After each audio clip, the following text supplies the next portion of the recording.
Hey, you've got this part of the video. You've got the live, unedited edition. Home Gadget Geeks. It's Thursday night. It's the 18th of January. It's 2024. It is exactly 8 p.m. in the Central Time Zone, 9 p.m. Eastern. If you're listening to this any other time than that, you've caught the recorded version on YouTube on our live channel. We have a recorded channel if you want to watch other podcasts like this out at theaverageguy.tv. But if you're listening live, welcome. I saw John out there checking in early. Ken checking in as well. Good to see you guys. I got Christian with me tonight. Christian, welcome. Hey, good to be here. Good to have you. You drinking anything tonight? You got any? Just you got water. any? Pretty Just boring water? tonight. That Yeah. is boring. That is boring. Yeah. I'm not gonna lie. That's very boring. I am drinking a Kincaterer, which is a Lincoln, Nebraska local microbrew. Snow Beast, getting not bad. We I actually like had the artwork. Yeah. yeah, it's a sticker. It's one of those big stickers, that they put on these a Yeah. lot of craft beer. I think it's a sticker. Yeah, it's pretty cool. Not bad for the occasion. We got, I don't know, 9 inches of snow last week or beginning it. Let's see, what's today? Thursday. So last Friday, I think we got that, and we got a couple more the next day. I drove down to Kentucky. It snowed on us 2 days there, and then it came back. We had squalls, snow squalls today, which is kind of interesting. 2 hours of blizzard-like conditions. I'm sick of it. I'm not gonna lie. You were you were someplace where there was some snow, right? I was, but interestingly, so we went skiing out in Lake Tahoe last weekend, and interestingly, I still think it managed to be one of the warmest parts of the U.S. because everyone else was under the polar vortex temperatures. But we had like a 15-inch snow depth at Heavenly, and I don't know, maybe like 3 to 4 inches of snow per day that we were there. Yeah. Perfect snow for skiing. Yeah. Yeah. But If you it was like, if you get that overnight, that's awesome. If it can yeah, snow overnight, like if you're coming off the mountain and you're going to dinner and it starts snowing, that is then you're perfect. like, oh, tomorrow's Yeah, gonna be great. yeah. Yeah. And it Yeah. was like low 30s the whole time, so not too bad. Maybe Mhm. high 20s, but like then I came home and it was like 12 degrees outside, and I'm like, well, okay. So Oh, the ski yes. resort was warmer. Well, when we left for Kentucky on Sunday, it was negative 22 here. And you're like, that's just, can you imagine at 80 miles an hour, what the wind chill is on the windshield at that Horrible, point? horrible, horrific, cracking So material. we got down to Kansas City. We took the southern I-70 route. So we got down to Kansas City and it was negative 12, something like that. And then as we crossed the country, every hour it got like a degree warmer. Mm. So by the time we got to Kentucky, it was like 20 something. And we were like, oh, balmy. Maybe not even that. 18, 19, something like that. One of the days there got to 28 or something. And we were like, hey, heat wave. So, hey, Uncle Marv, welcome. Good to see you here. As I mentioned before, John Biggs is checking in there as well. Ken's checking in. Thanks, guys, for checking in. We'll get started here in just a second. Yeah, it was a balmy. It was pretty chilly here. Heavenly is great because you park on the California side, and then you take the tram up, and it goes straight up the side of the Yeah. mountain. And last time I was at Heavenly skiing, a buddy of mine was like, "Hey, let's ski down the California side." I'm like, "No." So you can take the tram from it's a chairlift, and you can get on it at the top, and it'll take you back down to the bottom if you don't want to ski it. And that you come up over the hill, and all of a sudden you launch out, and it's just your feet and Lake Tahoe. That's all it is. You can see directly into the lake. And it's for a guy who's afraid of heights, it's pretty Yeah. it's pretty scary. Oh, It's so definitely a yeah. lurch, even when you come back down and you're like, wow, I really Yeah. went that high up. Yeah. You're like, oh my gosh. So Heavenly is great. I enjoyed that was one of my favorite places in California to ski when we were out there. So Yeah. Well, good. Well, thanks for checking in, guys. We'll get started here in just a second. If you're listening, there's a few of you maybe checking in the chat room. Good to see you here, and we'll get started here in just a minute. Got to get my bearings about me. I have 2 more of these to do tomorrow, and then I get to the weekend. It is a 2-day work week. It's not necessarily bad, but I did drive 1,600 miles in the last 4 days. Yeah, that's a lot. Yeah, with my 3 adult children.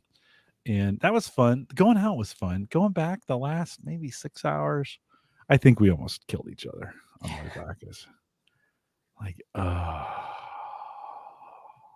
so it's a lot of work. All right, let's kick this thing off, Christian. Let's get this thing done. Got a lot to talk about tonight. Let me do this thing. This is the Average Guy Network, and you have found Home Gadget Geeks, show number 597 with guest Christian Johnson, recorded on January 18th, 2024. Here on Home Gadget Geeks, we cover all the favorite tech gadgets that find their way into your home. News, reviews, product updates, and conversation, all for the average tech guy. I'm your host, Jim Collison, broadcasting live from the AverageGuy.tv studios here in a polar vortex, Bellevue, Nebraska, -22. Last Sunday, -20. Let's check the radar here.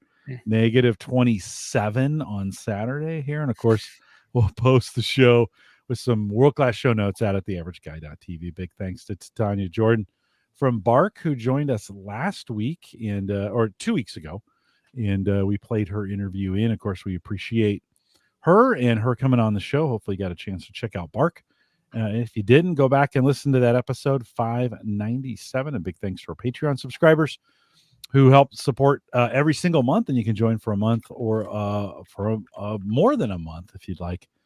Check it out, theaverageguy.tv/Patreon, and then an update on our affiliate link. If you go to theaverageguy.tv, bottom right-hand corner, right above the Maple Grove Partners graphic, it says support on Amazon. And if you click on that, it doesn't cost you anything. We make a few bucks on the Amazon side. You can check that out today.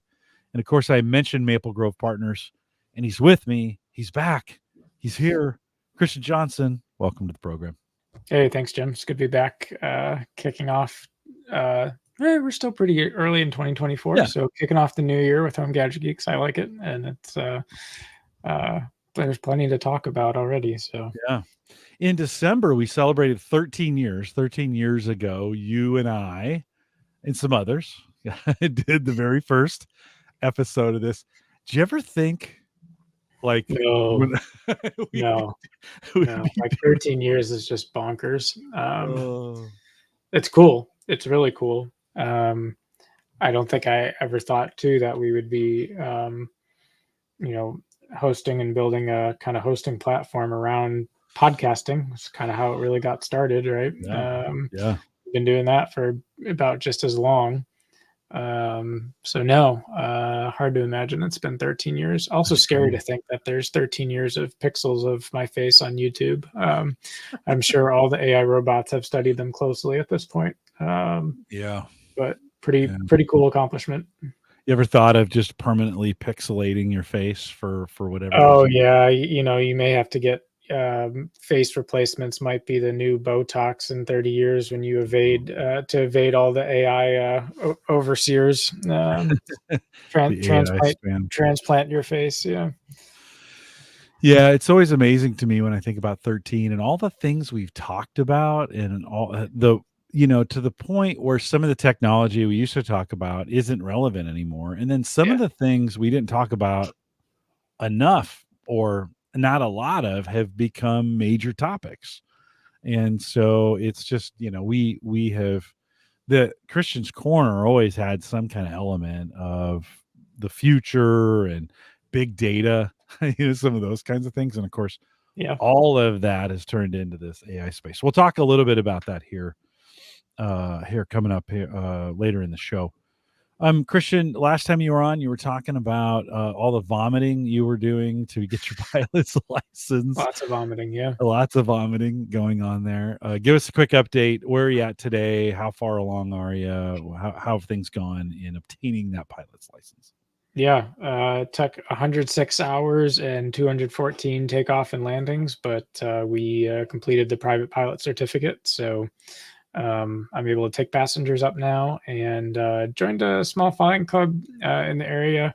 Allows me to fly a 172R model, which is, it's just clean, pristine. They take great care of it.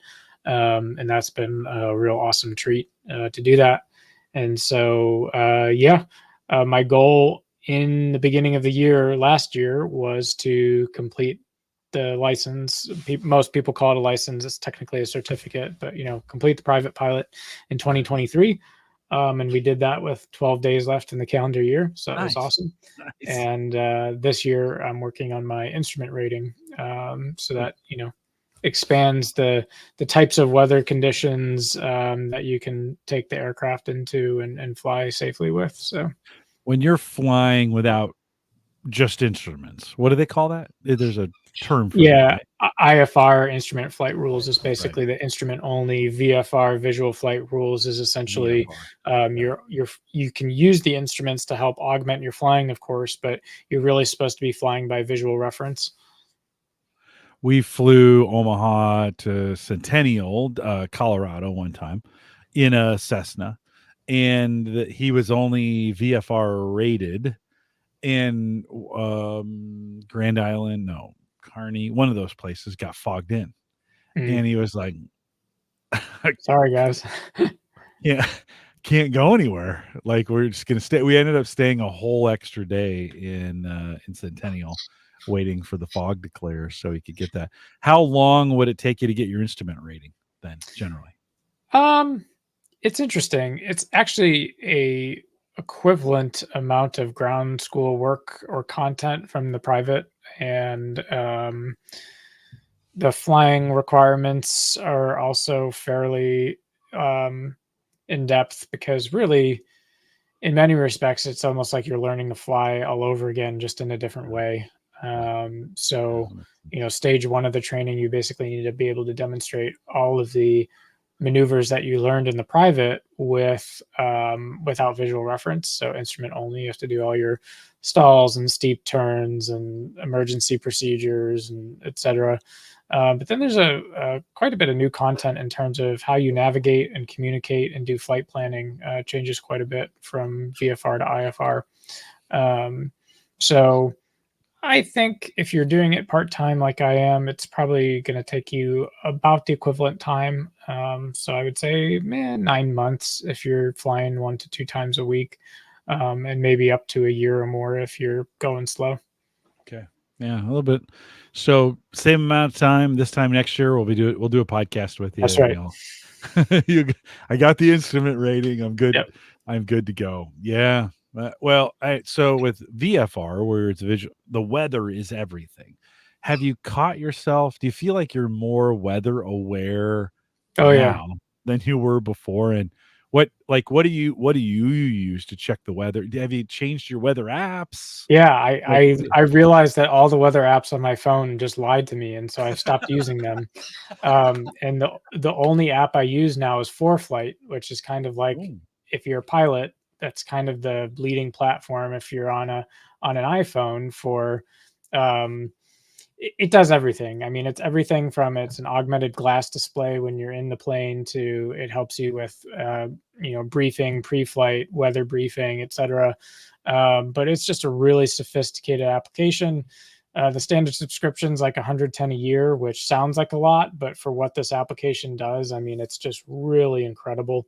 And it has, a big part of being a pilot is understanding how to read weather, and not just your local weather where you are in the moment, but also understanding prognostics and weather in the area, weather aloft, weather at the surface, at different airports and along and in flight in your route, and how those things can change. So it's really funny, but when people are like, so how warm is it going to be out today? Or, hey, what do you think about this or that? I search for the nearest airport to where someone's asking me, and I read the TAF, or the Terminal Aerodrome Forecast, which is basically a forecast at that airport within a 5 nautical mile radius.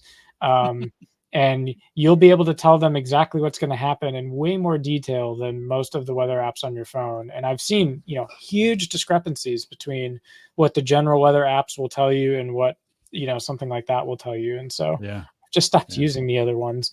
In one tab, I can get an hourly forecast going, up to 10 days out. And yeah, you don't trust it after 5 days, but anything within that 5 days, yeah, it, it might not be fully accurate on what the ceiling cover is going to be, 5 days out, but it's pretty darn good 36 hours out, certainly if you're reading a TAF or a METAR.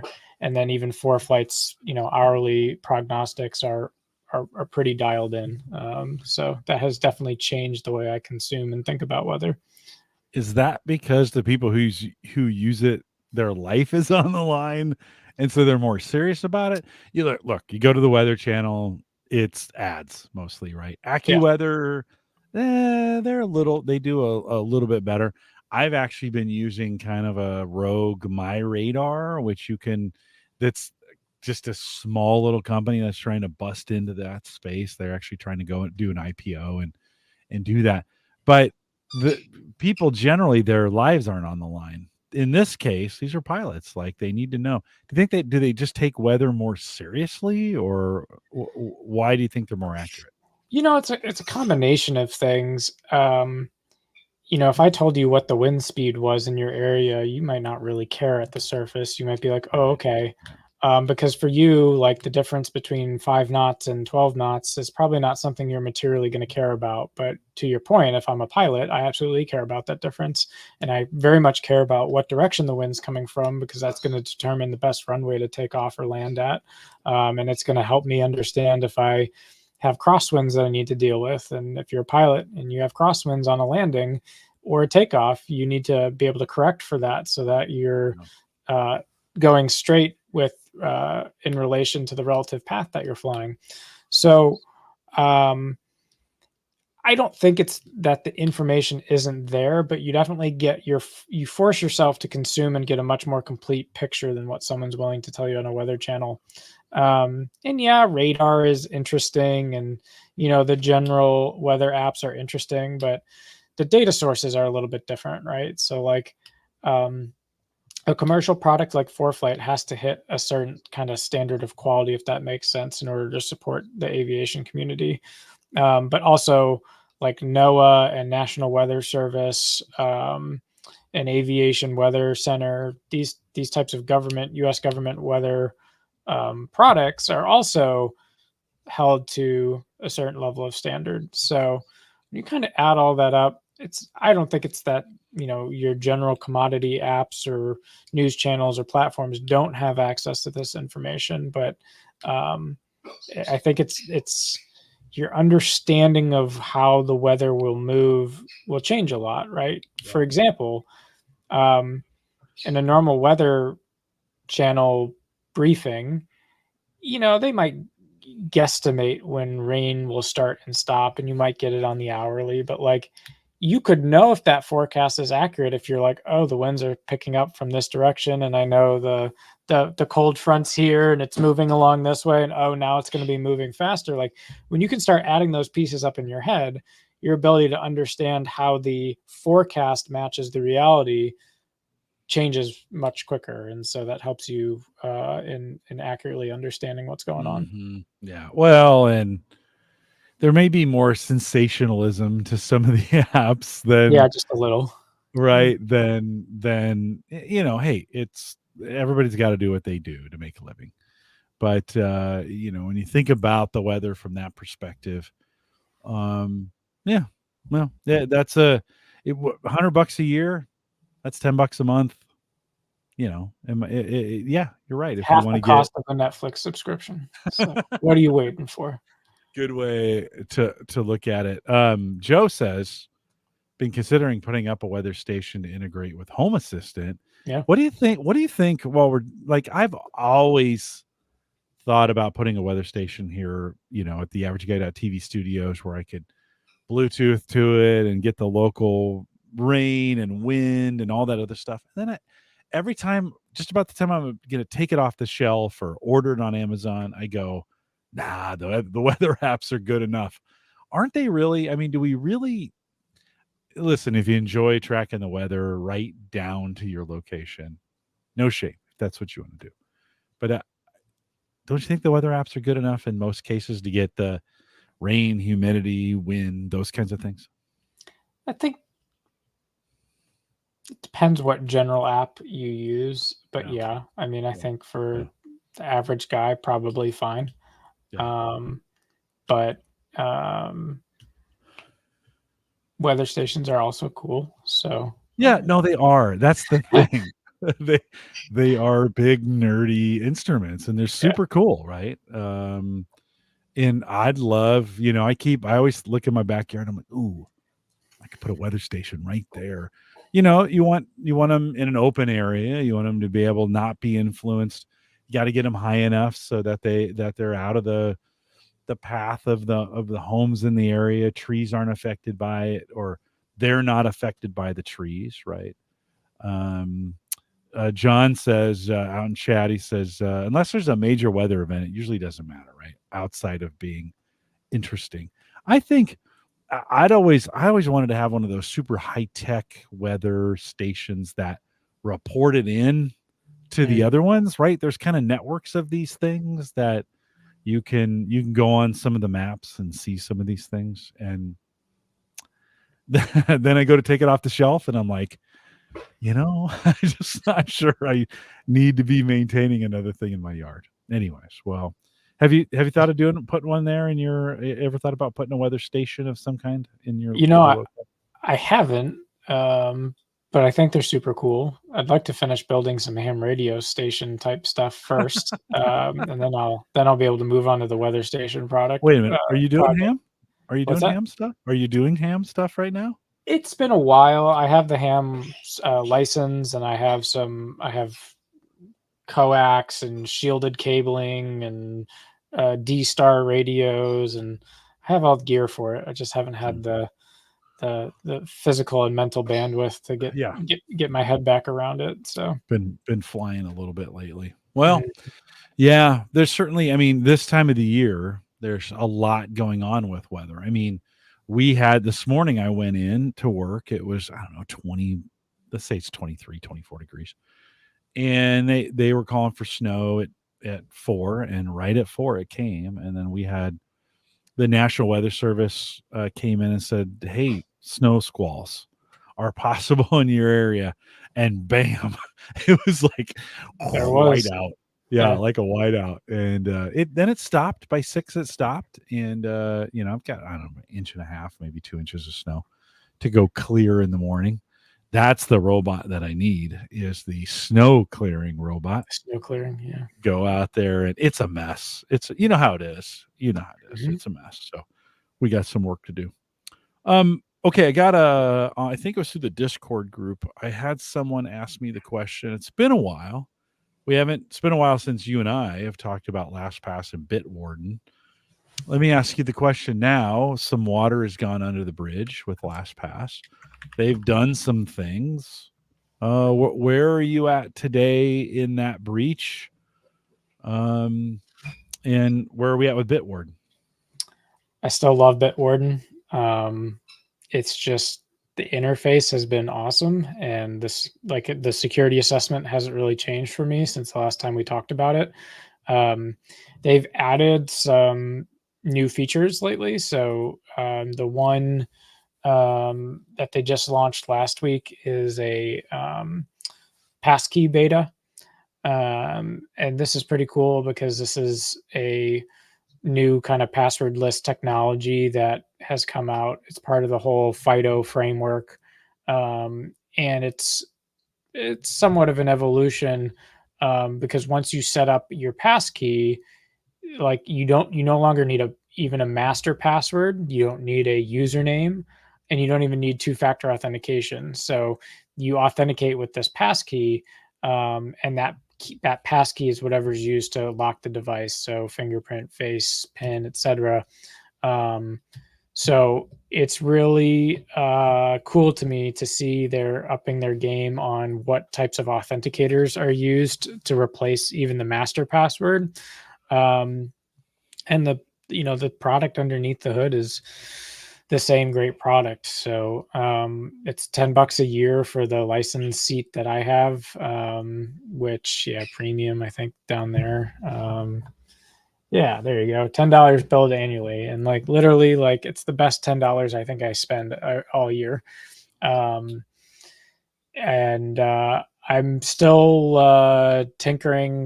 Maybe one of my catch-up projects will be to get self-hosted Bitwarden service up on Maple Grove hosting for folks, because I think that whether you want to use the Bitwarden centralized or your own, I think is up to you.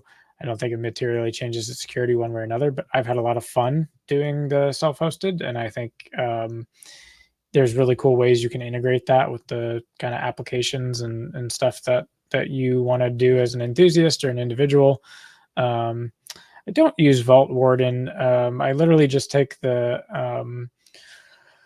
Bitwarden open source distribution and I run through the setup, install, and build VMs out of them. So at some point, whether I do a container, I really should do a container image, but whether it's container images or micro VMs, I'd love to get to a point where we can just do spot hosted Bitwarden instances for folks, because it's just cool.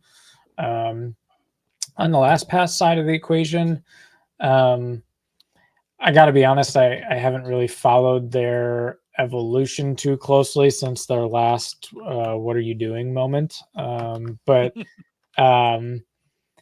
I've had no reason to look back, I guess, which is somewhat telling of how much I've enjoyed Bitwarden. So it's like, even if you look at the pricing model for LastPass, like, okay, let's pick dimensions to rate this thing, right? Because why not? Let's see. Personal LastPass is let's see, 30 days free, and then it's $3 a month, or families for $4 a month. So they're going to charge me 40 a year for their family plan, and so I'm paying 4 times as much as the Bitwarden premium license. And for what? I don't know yet. When I read the features for premium, it says includes all premium features, access on devices, up to 6 people, group sharing, personal security dashboards. And like, okay, that sounds like cute and all, but like I get all that with Bitwarden. So I'm sure the company will be around for years to come and will be fine. But I don't see anything compelling that they're offering that is kicking it out of the park from what I've been able to get out of Bitwarden for far less money and maybe far less effort and far less blemish on their record so far in managing things. And again, the one thing I think you're always going to get with Bitwarden that you're not going to get with LastPass is the fact that it is scrutinized at the open source level, right? Like any security practitioner can go and look at Bitwarden in its entirety, the server implementation, the client implementation, etc. And if they have a 0-day problem, they're going to find out about it, sadly the hard way, but like the source code is there. So for LastPass, it's closed source. I'm sure there's all sorts of audits and security and other things they do to assess the correctness of their solution, but that's not quite the same as the kind of democratization of self-assessment that you get with a platform like Bitwarden. I have been doing their free plan in moving, I was going to move things over starting, and I started doing that, and I did the A's and the B's, and I didn't want to do the full export and import and then still have to check them and change them. I was kind of making that change, and somewhere in the C's or D's I got lost. And like, so I still have most of the alphabet left on LastPass, but I have LastPass only on my Brave browser, and then Bitwarden is in. I use Edge pretty regularly, and it's so Bitwarden is on Edge. So Nice. I've kind of segregated them by browser, which is really Okay. weird, right? Yeah. And so every once in a while, like I'll be somewhere and I'll be like, oh, it'll ask me for the password. It's not there.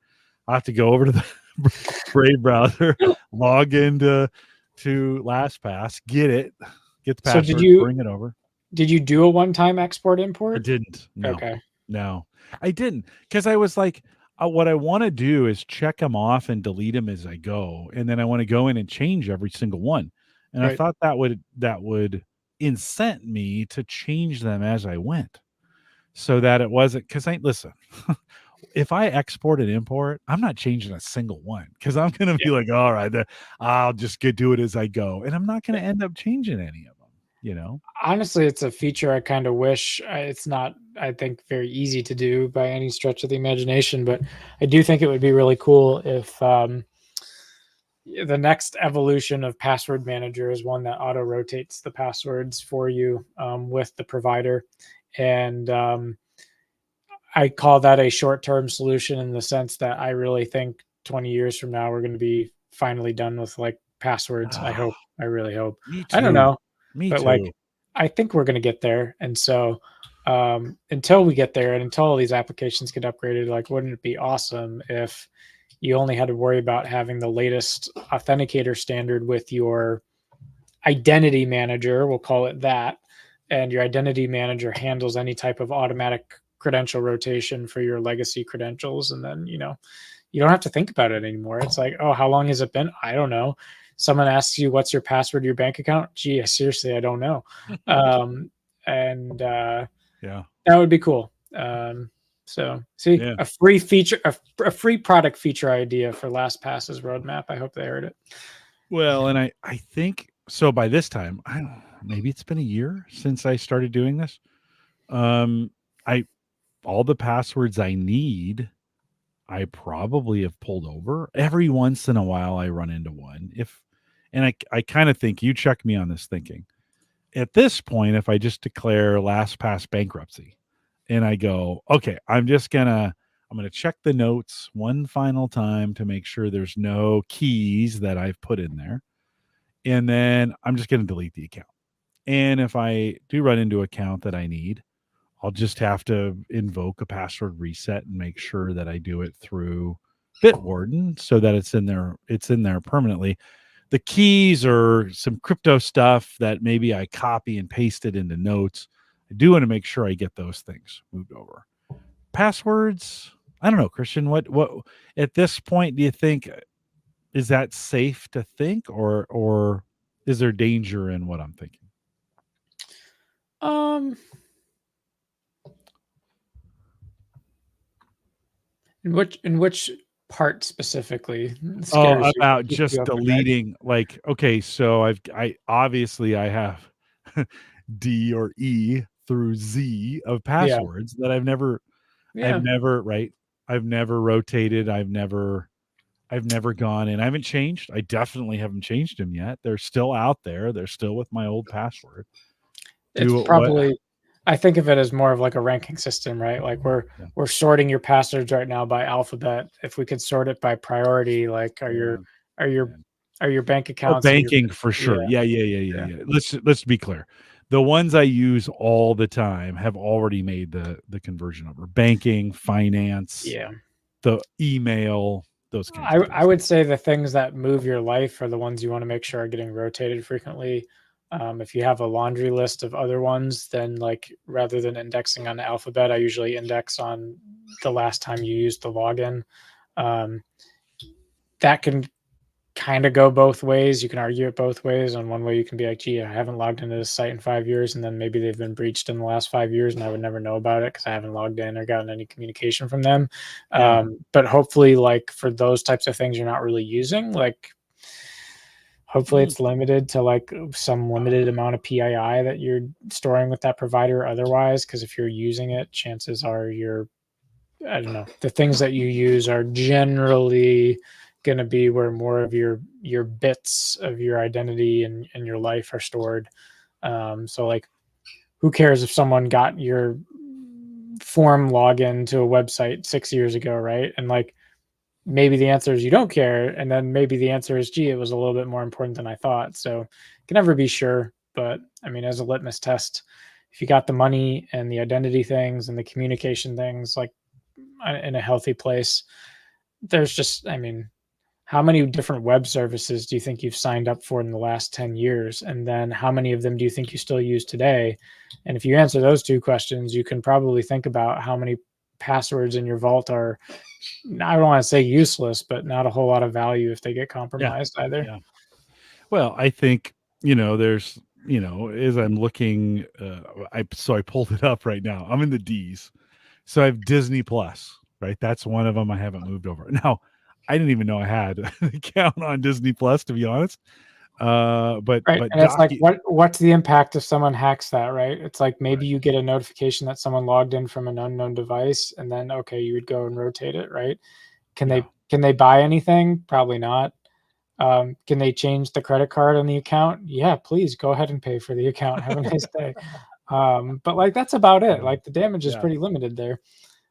But maybe like a DocuSign, like my DocuSign that just houses my signature, but it's not even my real signature, right? I mean, right. Anyways, so there's that. And then I think of like I'm seeing some like ESP View. I have no idea what that even Ethos Stream. Like EasyDriveMA.com. Like it's like I'm almost intrigued though to go back to these sites and like, what was I thinking?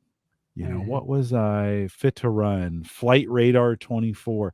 Now that's an important one because we used to monitor all the flights that would, all the commercial traffic. The early days of the pandemic, we would sit on the deck and I turned my phone on and we'd watch the planes, fly over. You would be a great ForeFlight user because you can get real-time ADS-B traffic on it and have a field day. Yeah, you're right. I probably would love that. So Fresh Desk, like, so anyways, I need to go in there. I still have 225 that I haven't necessarily cleared out, right? And I always keep thinking, some afternoon, I'll start grinding through these things and get them all figured out. Some of them I've already changed over. OpenAI.com, that's already moved over. I just need to delete it, kind of thing. So it's a little bit of work, John. It's a little bit of work. John says in the chat, he says, I think I've only changed the major ones, banks, credit cards, etc. I may have changed more and actually took the opportunity to delete some other accounts. I think it's been a long time, and this is the technical debt that lives in these spaces when it's so easy to just save them. Hey, I'm on Saturday morning. I'm going to Ask the Podcast Coach. Somebody asked a question about some, pluralsite.com. And I go check it out while they're asking questions. I create an account. I save that account to the password manager. Now I've got some technical debt, right? I got to go back. Okay. Yeah. Should I delete that account? Do I leave it open? Pixabay. I haven't used Pixabay. I'm in the P's, obviously. You know what a Pixabay is? Pixabay is a image site where you can go and get royalty-free images, right? Personal Capital, which was it was on everybody's radar, everybody's podcast radar for a while. Everybody's talking about. So, all right. Well, I still have some work to do. I go in between the two, which is awful. It's just, and then because I dropped my account on LastPass, they only allow you, the free account on LastPass only allows you one platform, right? And I chose the PC because that's what I was using to change them over, right? And so it's every time we talk, I'm like, when are we going to get to a spot when I don't have to do these passwords anymore? And it seems like we get farther and farther away. I don't know. You think it's any closer? We get closer, but we get further. I think it's going to take a while for the web applications to catch up to the latest standards. But I do think the identity side is getting very mature. So I think the technology is mostly there at this point, and it's going to be about, again, like what's going to be the common standard or common approach that migrates these applications to an identity framework that can just plug and play with the latest generation of identity mechanisms. Yeah. Well, if I was if I was lazy, I would just delete LastPass and say I'll catch up on them. But I really should go through and audit those accounts. And if I'm not using them, I should close them, regardless of what they are. Right. I was finding 1 in 10, 1 in 15 were gone. Like they just they weren't even there anymore. Don't exist anymore. Yeah. I guess you're safe enough.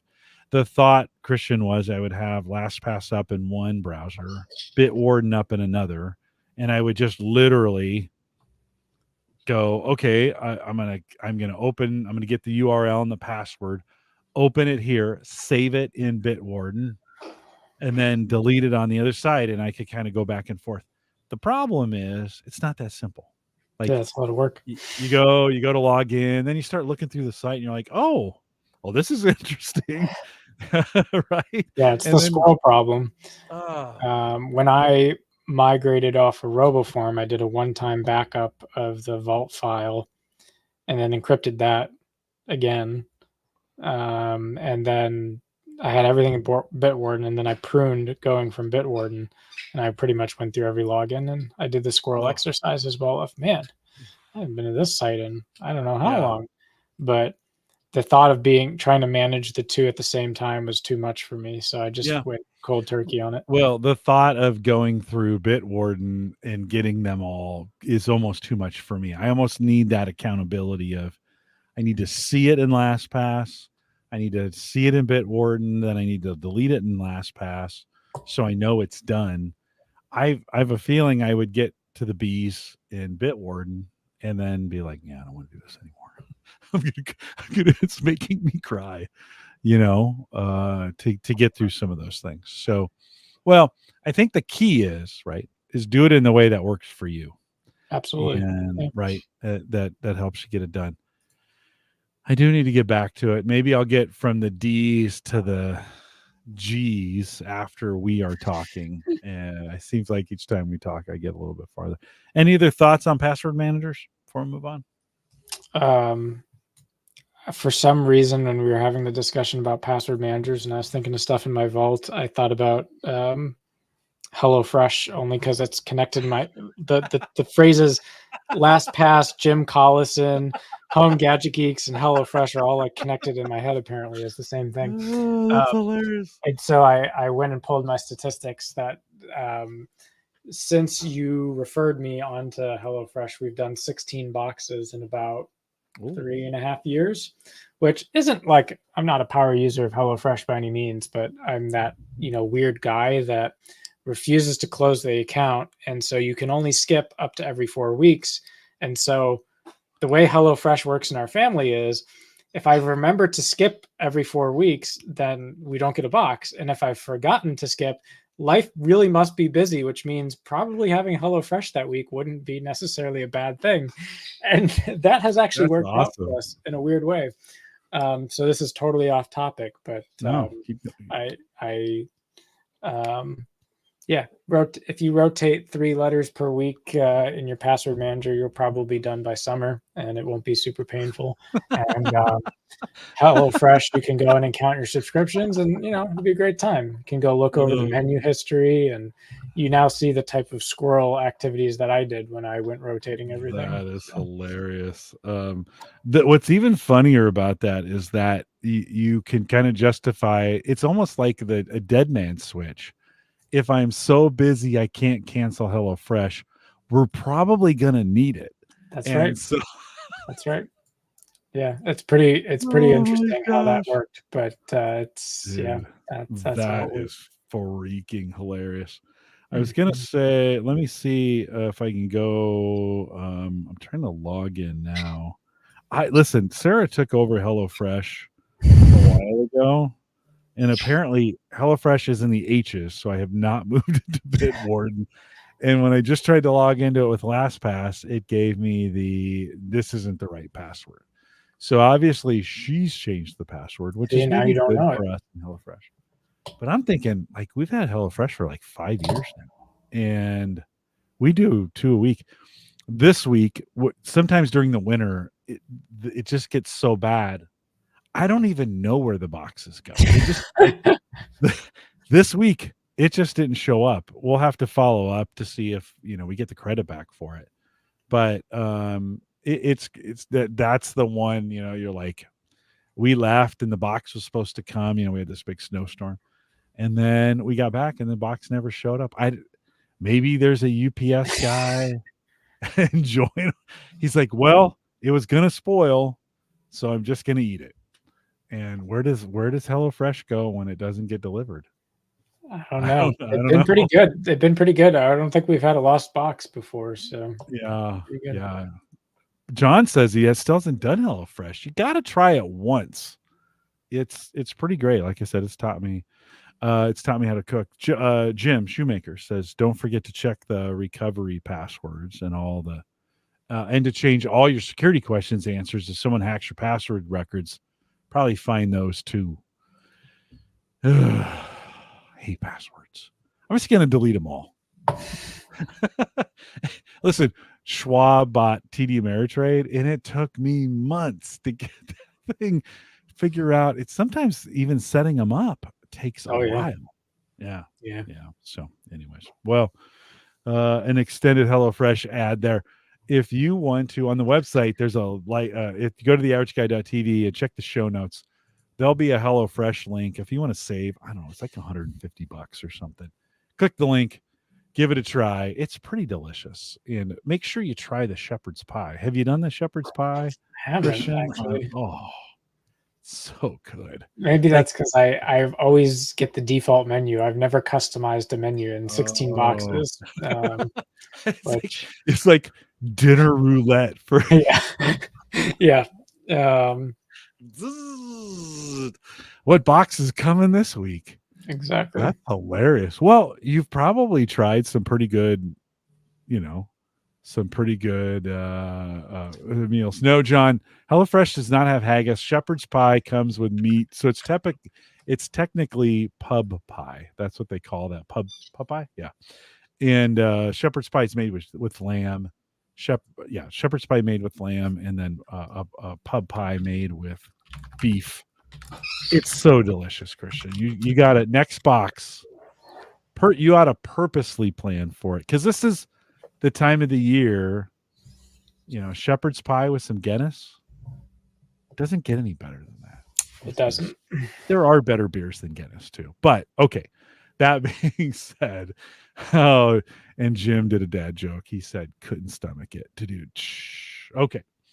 Christian, let's chat a totally unplanned HelloFresh ad, by the way. I haven't done a HelloFresh ad in months.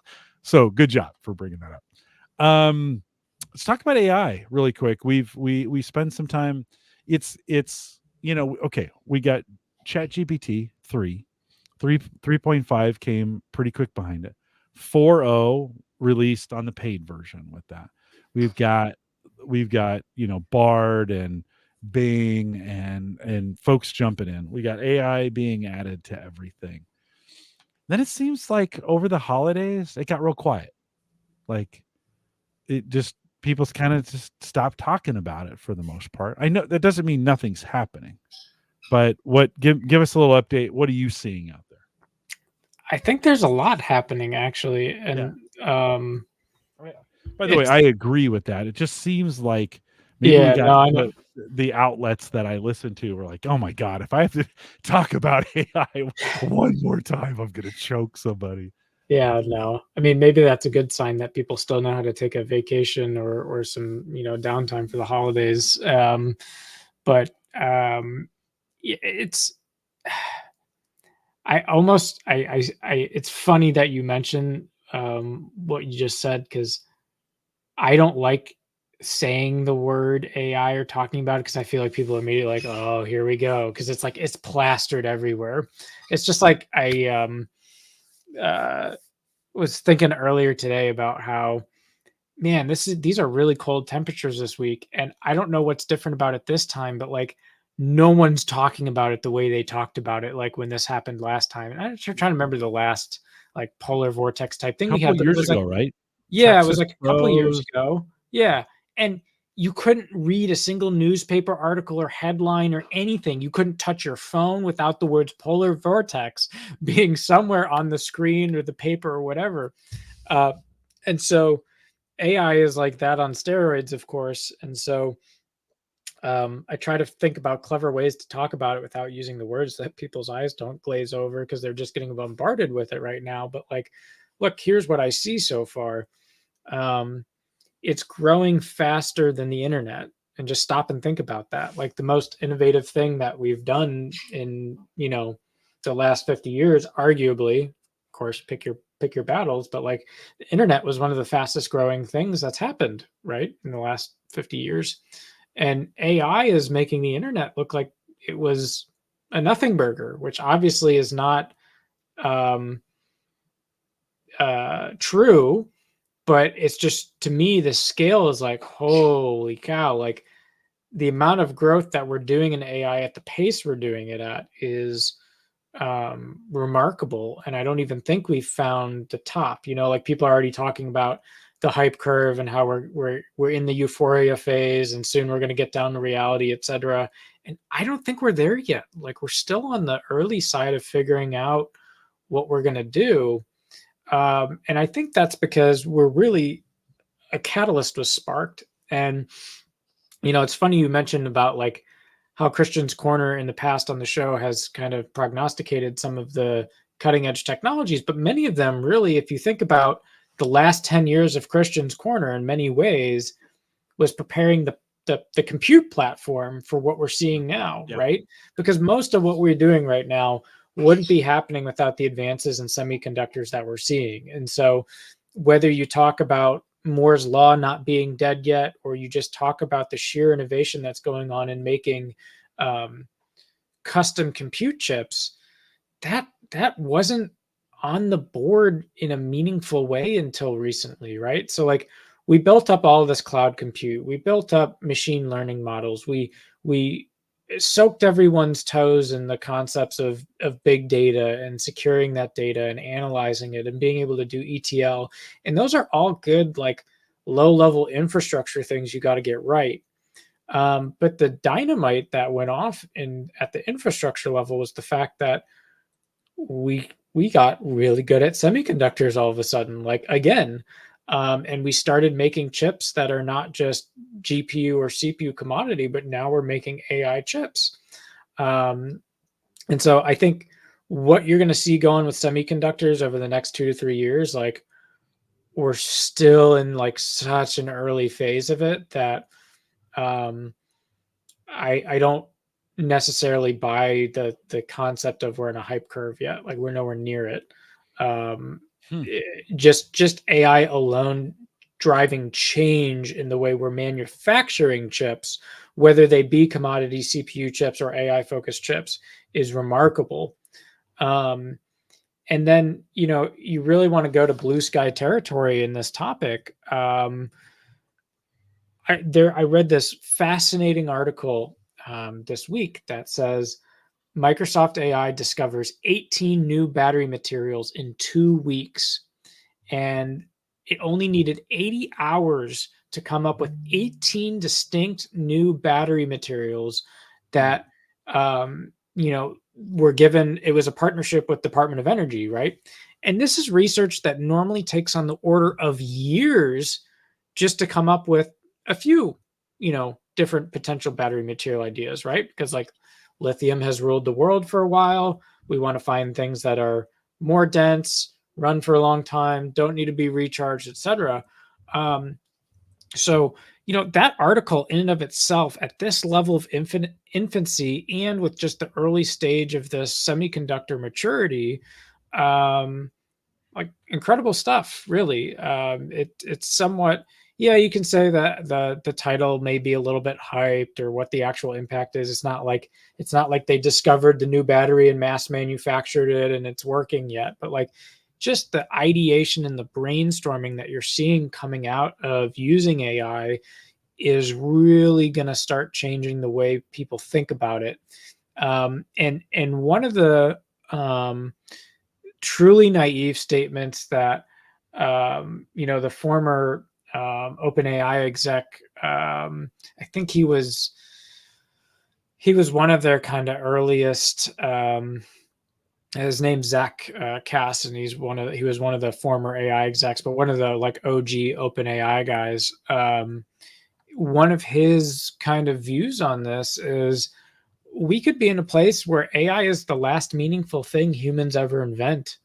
And when you think about that statement, you just kind of stop and think about it for a second. Like, wow, what did you just say?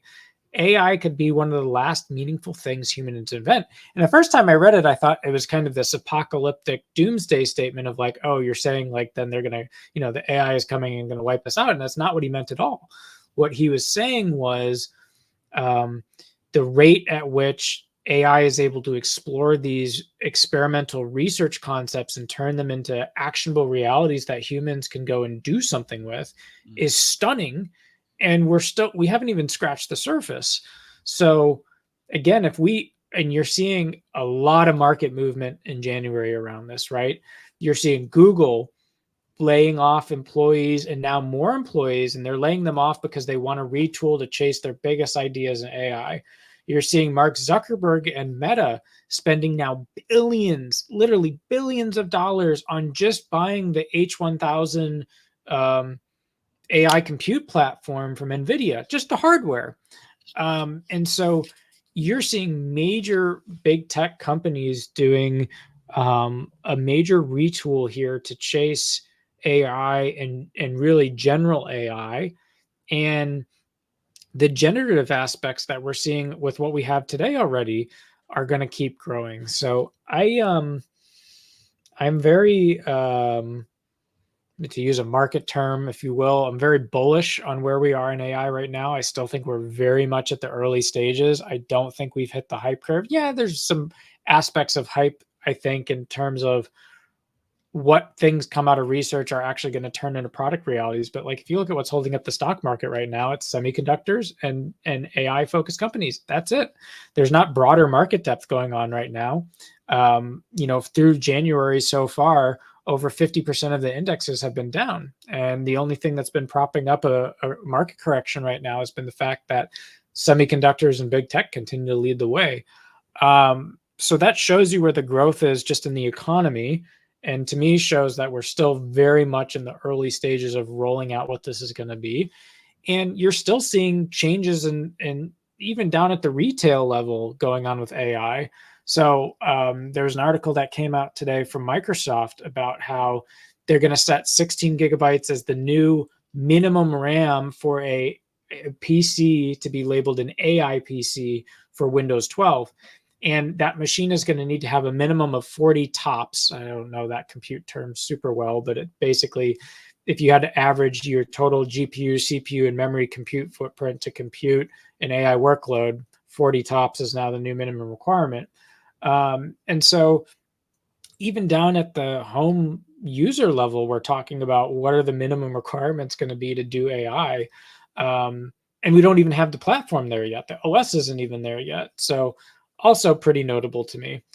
The next thing I'm seeing is where the platform investments are being made, right? So like Samsung, for example, is trying to leave Apple iPhone in the dust when it comes to who's going to win the AI smartphone race, right? So, I think historically, Apple has always had the edge as a hardware design company and really as a design focused company.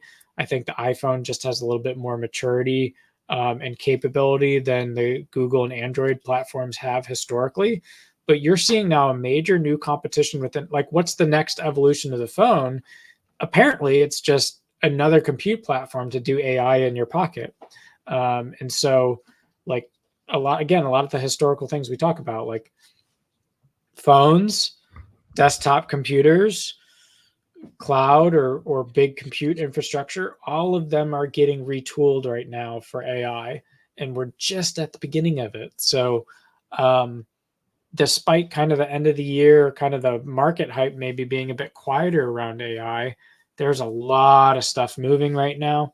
You're also seeing them getting closer towards what ChatGPT 5 is going to look like. So in many ways, it's very overwhelming. I don't quite think anyone knows where we're going to be in the next 5 years just because of how much is moving with AI right now.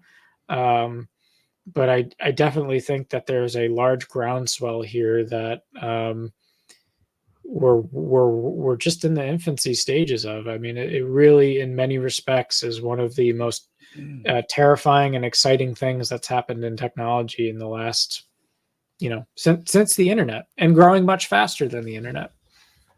PCs for the most part have gotten kind of boring, except Yeah. in this world of AI, Yep. where AI chips, I'll just call them that, right? Specific chips to be able to do some of this processing are coming. If you're buying a PC in 2024, chances are you'll probably buy a PC that has that on it. If you're buying a high grade, a upper level PC. Christian, what do you think? What's AI's capability at the local level? Like, we think of AI today as large language models. I send off a query, I get some stuff back. That's all being done and calculated in the cloud, right?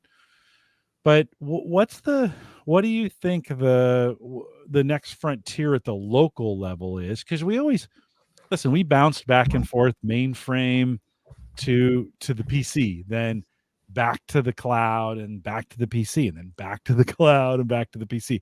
Seems like we keep going back and forth on these. Any thoughts at the local level of generating your own or running your own models that may have some benefit to an individual? Trying to think, like, how could I use AI locally? Any thoughts on that? Yeah, it's funny. Like, AI locally is still, I feel like we're still figuring it out. Like, I sometimes will pull out the Chat GPT app on my iPhone and ask questions that I'm thinking about. And so it's almost like a ponder board for me. And again, that's where that generative aspect I think is really valuable right now. I'm still waiting to see, like, how can we use AI to just automate a lot of what's going on with the operating system. Like, I call it the human aspects of maintaining the operating system, if that makes sense. And um, that, I still feel we don't quite have in a way that's just so easy. You don't even have to think about it without like a service or a subscription or a thing. But like video and audio transcription, I feel like should be highly accurate, super easy to use right from the desktop or the phone moving forward. I think that, again, we've talked in the past about, indexing and reinventing search for the local desktop and PC and phone, like, should be completely rethought and re-engineered with AI at this point. And then after that, like, oh, there's so many cool, weird use cases for like just the individual for how to use AI. And it's really, in many respects, it's like the limits of what you want to ask it, or try it out with, whether it's generating these image graphics or asking it about finance ideas, or asking it to help validate code that you've developed and tested. Like, there's so many endless things that it can do that I don't really know that there's easy answers for how people are going to use it in a home setting, right? But Yeah, I mean, I yeah, think we can work backwards from, well, what are humans spending time doing? Like, from an engineering standpoint, I always tell my engineers, right, your job is to automate yourself out of the job you're doing today. Like, that's your job. That's what we do. We do scale. We do it really well. And if you go in with that mindset of, I'm going to build something that automates automates me out of what I have to do today by hand, it's a really good way to um, think about it, and think about it with AI as well. So that's kind of my mental model right now, but it's not yeah. much more specific than that. I kind of wonder if it's at the personal level. In other words, if I had my own AI signature, so to speak, all the things that we we think today, all the stuff we load to the cloud, pictures, text stuff, things we've done. You think about a resume, right, or a CV, as some people call it. What if there was an AI signature that you would create locally of all the stuff that you're doing or you want to do, and then you would use that to plug into AI models here in the future to say, hey, wait a minute, when you're writing this, when you're thinking about this, take me into consideration. This is my history. This is what I know. These are the things I've done. This is who I am. This is how I write. Right? I mean, if I was going to add my own writing samples, although it's been a million years since I've actually written anything of that kind of, right? But still thinking of knowing who I am and what I've done, of creating that model locally and then interfacing it with whatever cloud model, compute model, and maybe the compute is local. In other words, maybe the AI model in the cloud then comes local, marries it with my model, generates some things and modifies that to give me a specific answer that's modeled towards me. I don't know. That's, well, and that's actually that's one of the big debates right now on the ethics side of AI is that Sam Altman was talking last week about how it's going to get really uncomfortable for a while, because a lot of what they're seeing with the new stuff they're working on is that you will start getting different answers based on what country you're in and what locale and what customs and what, culture. So, how do you, at that point, how do you distinguish when the answer is being personalized to you because the AI knows something about you versus where you live or what culture you're in? So that just scratches the surface of what's going to be a AI ethics 101 course someday in universities, I hope. But yeah. But it's super undefined right now because there really are not, in my mind, there are not meaningful guardrails. People may have good intentions of guardrails, but there's not really guardrails. Too interesting. You said something earlier. I'll bring this up. It may be a little small for people to see, so let me bump this up to. There we go. So you talked about a little bit about some requirements of something. I can't remember what it was. And maybe you said the word Windows 12. And I was like, Windows 12? What? Oh, you had said the basic requirements for a PC, 16 gig of RAM, right? Because of all these things. And I was like, oh, I wonder what the basics, the minimum requirements for Windows 12 is. So I'm in the same browser. By the way, these two examples I'm going to show you. Same browser. So same generative AI engine doing this. So the question I asked, minimum requirements for Windows 12. And of course, it came back with a very definitive answer. As of December 2023, the minimum requirements for Windows 12 are this, assuming, right, that like all of a sudden it sounds like it's out, right? And then you go, then down below it says Windows 12 is expected to be compatible with Intel's 14th gen Meteor Lake, blah, blah, blah. Okay, same browser, next page. As of January 15th, 2024, same generative AI says, Microsoft has not officially announced a new version of Windows. However, some leaks suggest that Windows 12 may be released in 2024. Here is now this is the 18th of January. Who knows? There's been a lot of speculation around Windows 12. I only know this because I've been listening to Windows Weekly. They talk about it all the time. This is one of those things where generative AI really struggles. Well, one, it's current events, right? We know that for sure. But two, it starts making these assumptions. Like enough people say it in the, like, this is Windows 12 has had giant speculation around it. And so enough people have talked about it that the generative AI kind of goes, well, yeah, of course it's out there. These are some things that I've seen, and this is kind of the general. And yet then you kind of go, well, but it hasn't been announced yet.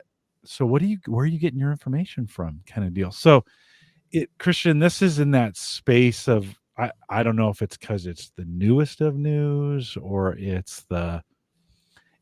seems like if it can't figure it out, it doesn't want to be wrong, and it just makes it up for the most part based on speculation. Now, I may be questioning the fact, I don't know. I was like, did Microsoft announce this? And I don't really know if they have or if they haven't, if it's true or if it's not. I mean, it really is tough right now to get any accurate answer on has there been a Windows 12 announced? It, according to the two queries that I've done, it's super unclear. That's a worry for me a little bit, right? And especially the way it seems so factual when it does think it's right, but it's wrong. Yeah. And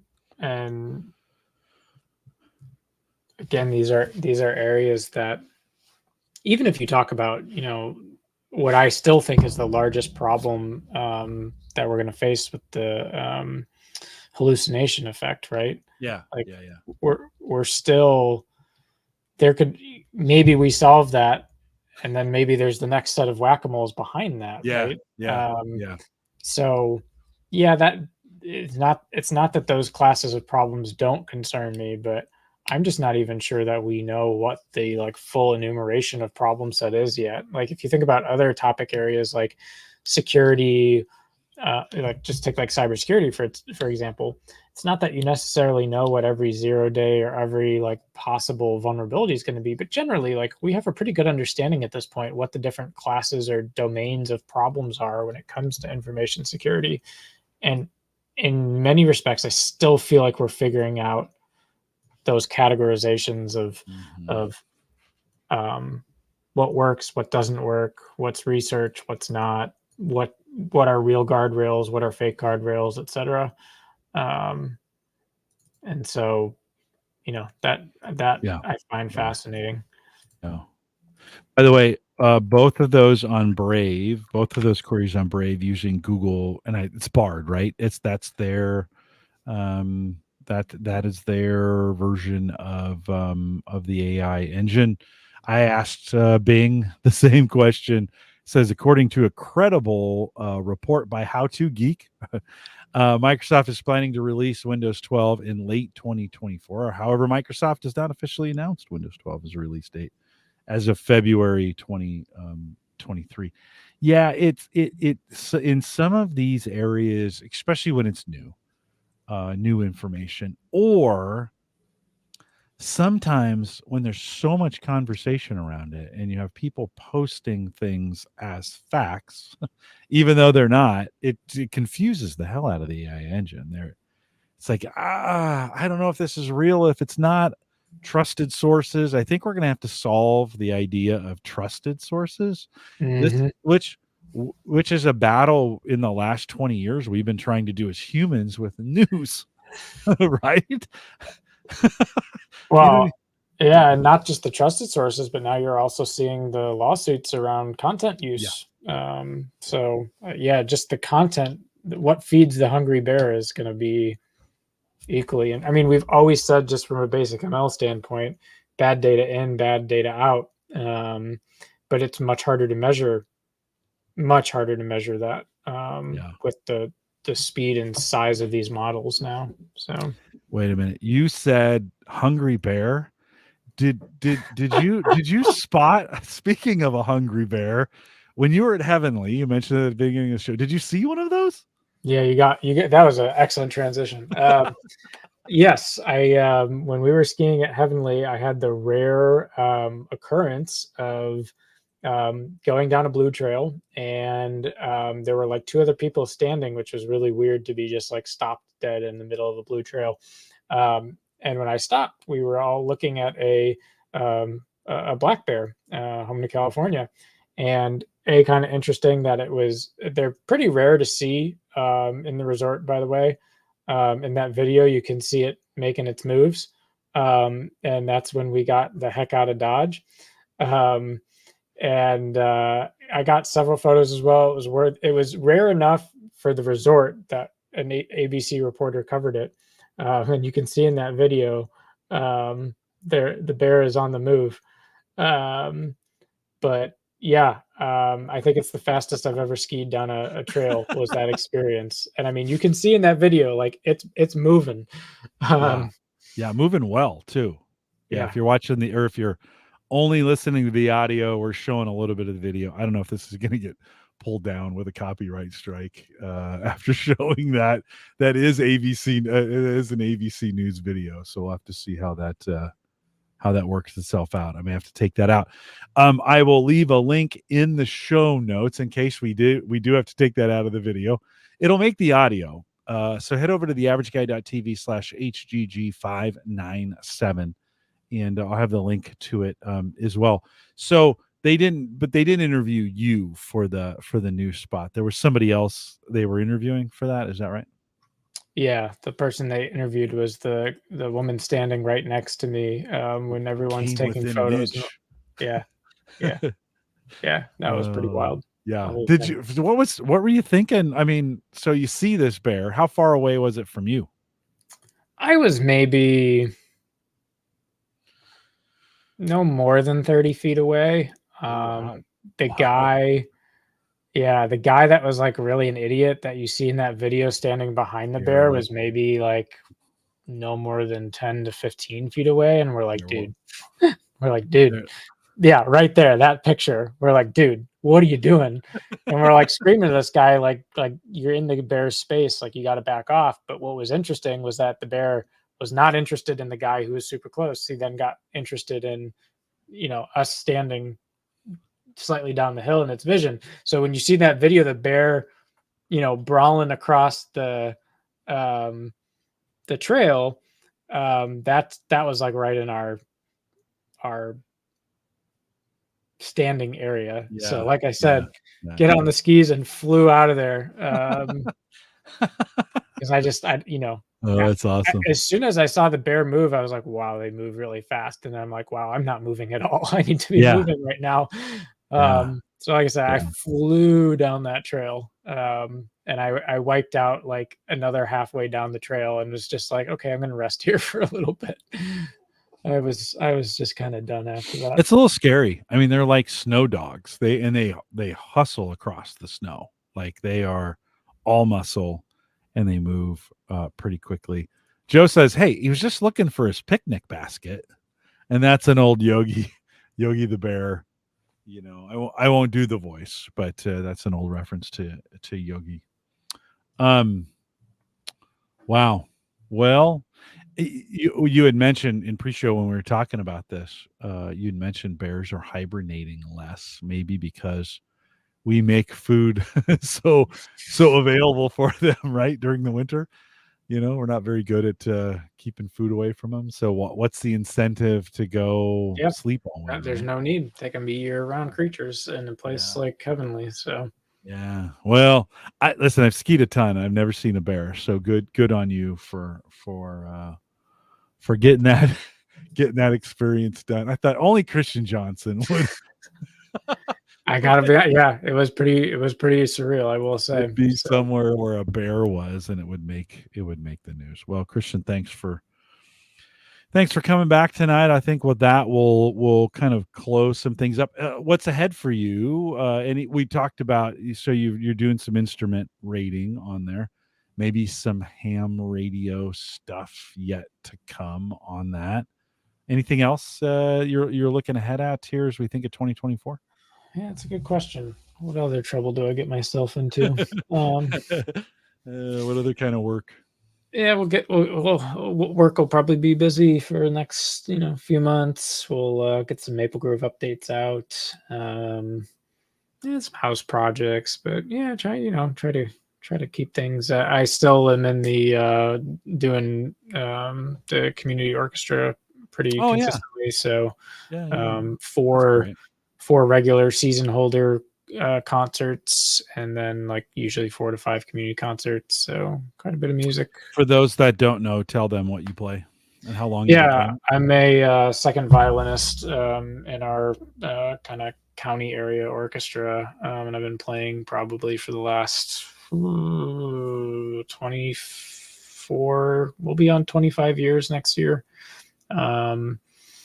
And I started when I was late. I was considered late because I started violin when I was 5, and I studied under the Suzuki method. And yeah, now you can reverse engineer my age. That's awesome. That's Um, horrible. That's yeah, late.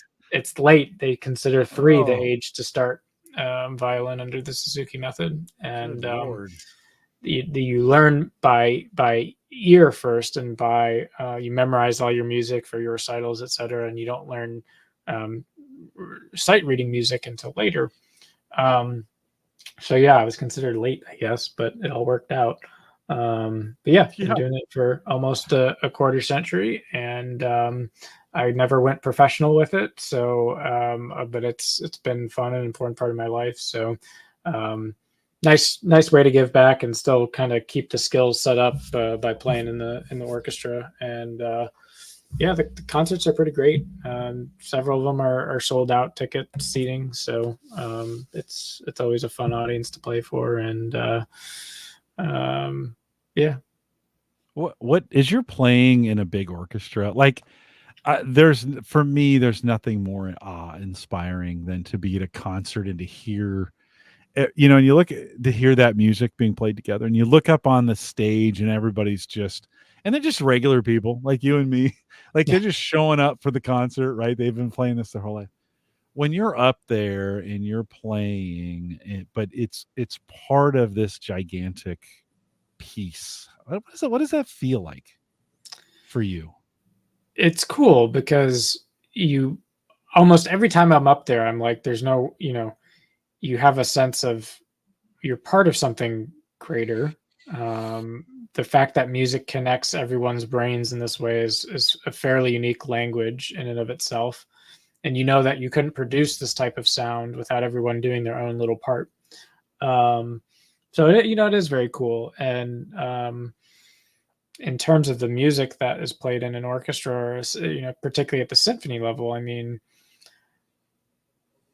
it's really hard to wrap your head around what the Bachs and Brahms and Shostakovich and there's just all these great composers that Vivaldi. I could go on, but composition is nothing today like what it used to be. I'm not saying that there aren't good modern day composers or otherwise, but the richness and the fidelity and the complexity to some of this music is just you'll never see it again.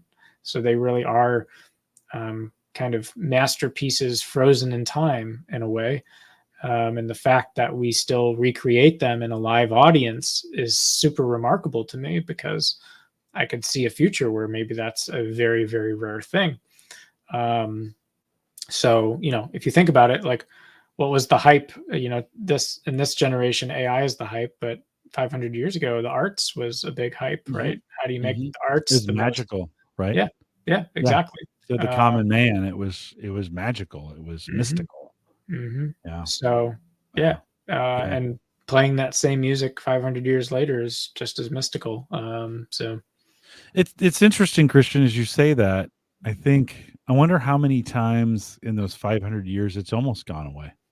I mean, because classical music, what we call classical music, it hasn't always been valued, and it's probably gone through some iterations. And maybe there were some moments where there just wasn't enough people playing the instruments to put something together, at least on a broad scale, right? I don't know. That's interesting. I hadn't thought about it that way.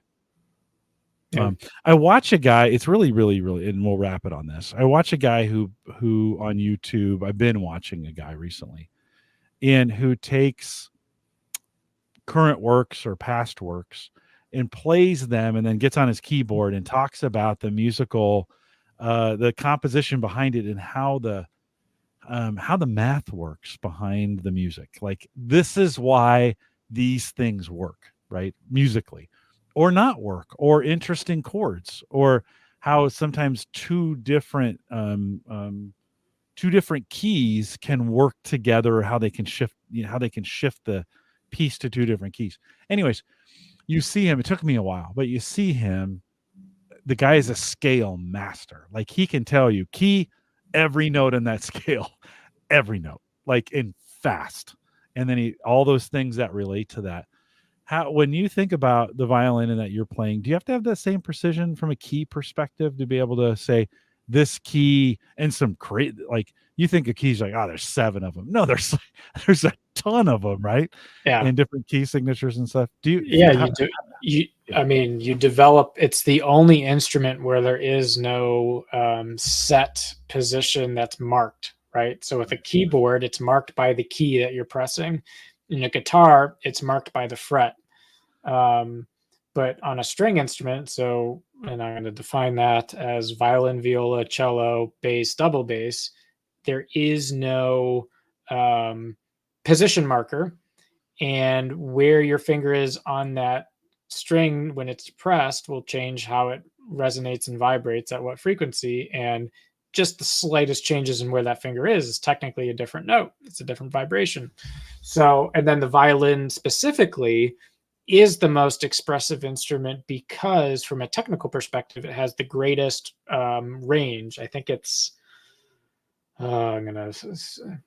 Musicians listening to me are gonna scream. I 'Cause might I'm have gonna to get this. revoke your Suzuki Yeah, license. I'm gonna get this really wrong, but it's over 4 octaves, and it is more expressive than maybe even some of the best trained human vocalists, right? The average vocalist, you're lucky if they do 2.5 octaves and that's it, right? So violin is, I think, 4.5 to 4.7 octaves, and someone can go yell at me later on that, but it's what my music theory is telling me at the moment. And there's no comparison to that anywhere else. And so everything that you therefore are learning when you learn a string instrument is muscle memory, right? So like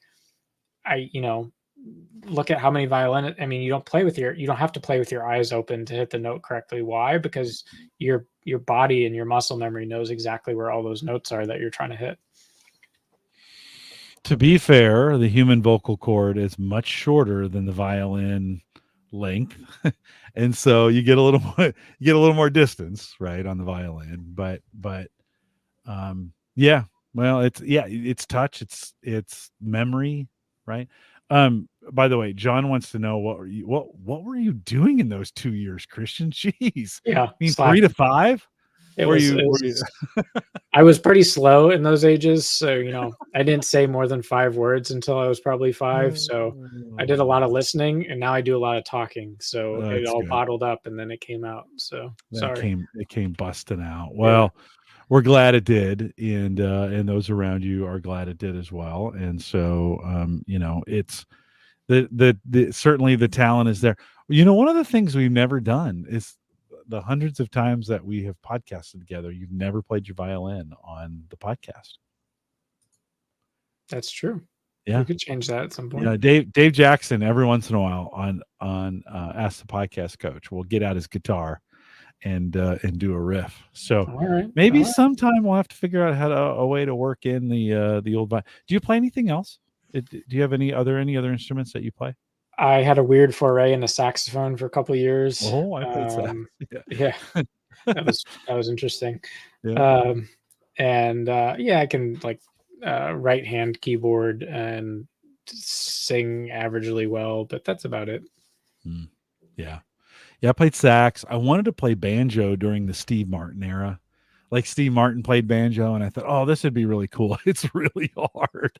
It's and the strings are steel, so like it's very hard on your fingers. Not just like they're not plastic. Guitar is not plastic. What's a violin string made out of? Do you know? Oh, I'm gonna get this wrong. Gosh, is it synthetic or is it part of an animal? It used to be an animal. Like I think we're literally talking like lamb guts and stuff like that. Yeah, sheep intestine. Yeah. But now you can get them synthetic. You can get nylon and steel, etc. But I think sheep gut is actually still pretty popular. And then bow is obviously horsehair. So horsehair, and then you put this resin, which creates a kind of friction between the bow hair and the string. And then when you're making that pulling motion, that's what's actually vibrating the string. Oh, that's cool. I have my neighbor 2 doors up. He restores violins. That's what he does. Nice. Yeah. I gotta go to that guy and be like, hey, check out my board. He's pretty cool. Yeah, he restores them. So super cool. Christian, always great to have you on. Thanks again for coming on, and good luck with the flight, with the instrument flight stuff. Earlier on, somebody had said that eventually you'll be able to fly with your eyes closed, but you wouldn't do that. I mean, you can play the violin with your eyes closed. Yeah, well, It's we'll not that kind of flying, right? that's right. Yeah, we'll keep our eyes closed to the outside and open to the inside. How about that? Oh, right. No, be watching everything. This is not you're not doing this for adrenaline rush. You're doing it to get Nope. from one place to another, right? So Yep. well, thanks for coming on. We'll remind everyone to check out if you want to join us in the Discord group, and Christian is out there. If you got questions for us, head out to theaverageguy.tv/Discord. You can leave us a message at homegadgetgeeks.com, the averageguy.tv platform, both web and media hosting. We talked about it a little bit earlier, hosted by Maple Grove Partners. That's Christian. Get secure, reliable, high-speed hosting from people that you know and you trust. And yes, optimized for WordPress and podcasting. But Christian, you can kind of figure out just about anything, right? If somebody had a special kind of setup they wanted, you could kind of figure out anything, couldn't you? Yeah, tag me in the Discord. Give me some Yeah. setups. Give me some thoughts.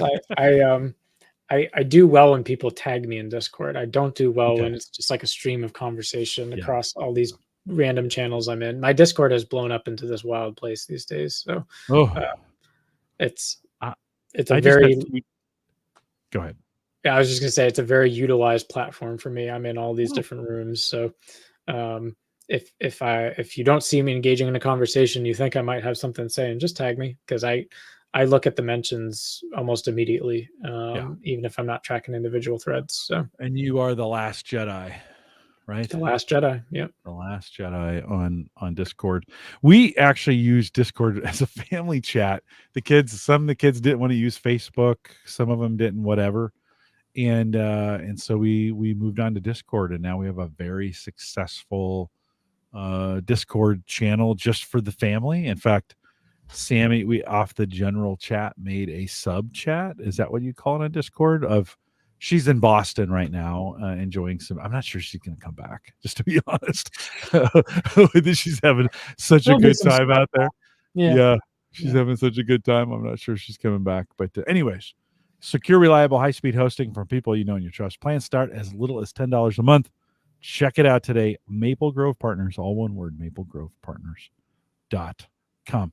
We are live every Thursday, 8 p.m. Central, 9 Eastern, out here at theaverageguy.tv. If you join in the Facebook, if you join us in the Discord group, you'll get notifications of when we are live. Last week, appreciate you guys giving me the week off. My mother-in-law had passed, and so we drove out to Kentucky for her funeral. Always appreciate the kind words you guys threw in there. But next week, Bob and Ryan from thinkcomputers.org will be here talking all things CES. And if I can't think of any more anticlimactic thing that's happened over the last couple of years, but there's some really cool stuff they found at CES. So we'll be chatting about that next week. Come out and join us. For those listening live, thanks for coming out. With that, we'll say goodbye, everybody. Good night, everyone. Christian, do you ever, is CES for you at all a draw? I've never made it out, but I feel like it would be cool to go at least once. But yeah, never made it out. Yeah, I have a buddy out in Vegas now, and what did she say to me the other day? She said she was going to go do something. And I was like, oh, that'd be worth going to Vegas for. But it wasn't like gambling, or I don't get the gambling thing. I just don't. The Sphere, they got that new Sphere. That thing's kind of cool. It's pretty weird. Yeah. What was it? Anyways, yeah, I'm glad Bob and Ryan, I caught a little bit of their live stuff, and I'm like, man, I'm glad they're doing it, because it was a long day of walking. Your legs hurt at the end of the day. $20 burgers, or maybe they were 12, but today, oh, dude, before we go, food on the road, airport, like now everything is. I was at the airport today because I was dropping off the rental car. I should have checked food prices at the airport, but eating out on the road is what we used to pay in airports for stuff. I think I went to Arby's and a value meal was $12. Like, holy crap. Yeah. It's insane. It's just nuts. Just nuts. I was like, oh man, this has gotten out of hand. I don't, it's going to set me back. I was just even like Chick-fil-A in this area. I noticed that we're like north of 12 now on most meals. Yeah. Yeah. You know what hasn't changed too much is whiskey. That has stayed, that got expensive before the pandemic. And that's kind of, I think we're on the backside of the bubble. And so some of those things, cigars, yeah, the price of cigars has come up a little bit. Not too much, though. Not as much as food. That's, people have been saying that. And I've been kind of like, maybe I was insulated from it a little bit. But now I'm like, after traveling for a week, and you're Yeah. like, although pizza still a deal. Still a deal? Still a deal. Your We went Domino's? we went to Giovanni's or Garofalo's or whatever. And I think I got 2 pizzas and we got a big basket of fries. 70 Nice. bucks maybe. 50, 60, 70 bucks, and you're like, that fed everybody, and you're like, that's not Sarah and I go out and eat, just the two of us. 75 bucks. You're like, what? Where'd that come from? What happened? And now she drinks like a fish, so there's a chance that she's maybe buying too many drinks. But that's the other thing. Alcohol, the price of alcohol is rocketed in some of those in bars and stuff. So I don't know what we're gonna do, my friend. We just have to be more economical about the way we do things. More So, pizzas. pizzas, that's God's food right there. Pizzas are, I'm in for pizza. I'm always in for pizza. Uncle Marv says, wow, where'd you go? Red Lobster? Long John Silver's? Oh, John Biggs had pizza tonight. Yeah, that's a good. And there's always a little bit left. Even the Chinese restaurant I used to go to, the order or the regular meals were $6 or $7, and they're like 11, 12, $13 now. So you're like, man, inflation's a tough deal. You guys hang in there. Hopefully this won't be like that movie where they're all fighting for things in the end. And we'll see you guys next week. I know this. It probably won't happen between this week and next week. So come back and join us next week with Bob and Ryan. We'll see you guys. We'll see you next week. Take care.